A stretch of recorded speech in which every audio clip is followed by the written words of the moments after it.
More on this potential that we could see with storms next week, even winter storms, right? That's right. We had thunder out there this morning, severe thunderstorms with a lot of wind that came through, maybe woke you up where you are. And now we're talking about the threat for winter weather coming in behind that.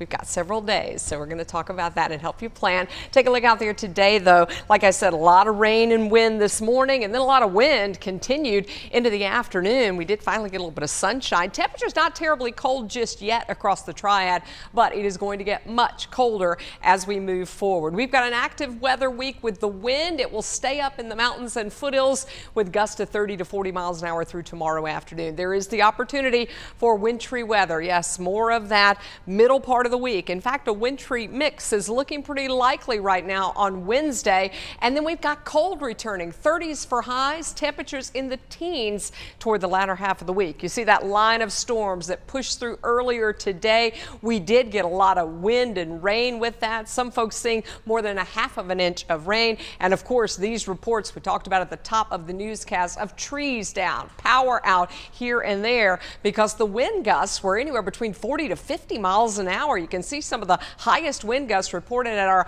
automated weather stations across the area. Notice those wind gusts over 50 miles an hour in Jefferson and Boone. We did have a wind advisory out for the Triad. That has been allowed to expire. It will continue through tomorrow afternoon for our foothill communities with a high wind warning continuing in the mountains. That means we could still have some pretty significant gusts. Right now, the gusts are anywhere between 20 to 40 miles an hour across the Triad, and we're seeing some wind gusts that are closer to 40 in places like Jefferson and Sparta just within the last hour. And where the temperatures are in the 30s, it's making the feels like temperatures in the teens in parts of Allegheny County with a temperature right now of 32 in Sparta, 46 in Yadkinville. We've got winds that are still up out of the west at about 10 to 20 miles an hour in the Triad. Wind chill is in the low 40s. The temperatures are in the upper 40s. You can see the cold air that is just on the other side of the mountains. And you'll notice the preparation for wintry weather out over the plains states. So we are definitely going to watch this storm system as it moves our way. For tonight, we've got clear skies and we've got wind. It'll still be breezy tomorrow. A lot of sunshine for your President's Day. It is cool, though, with a high of only 46 and below freezing tomorrow morning. Upper 20s in the foothills tomorrow morning. Windy, high temperature of 46 degrees. And we've got feels like temperatures in the single digits and teens tomorrow morning in the mountains with a high of 33.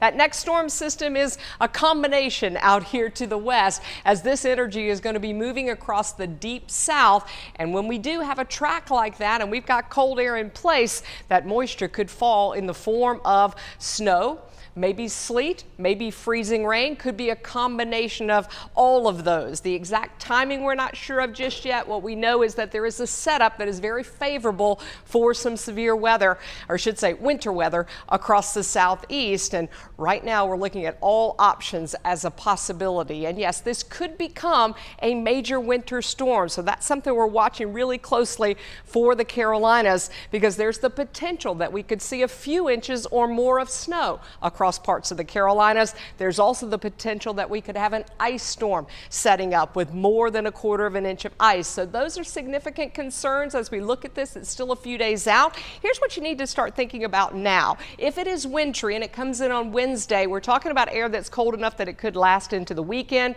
You may not be able to travel. You may lose power. So those are some of the things that we need to start thinking about on the front end of this week. As you can see, the air gets much, much colder by the end of the week. You're watching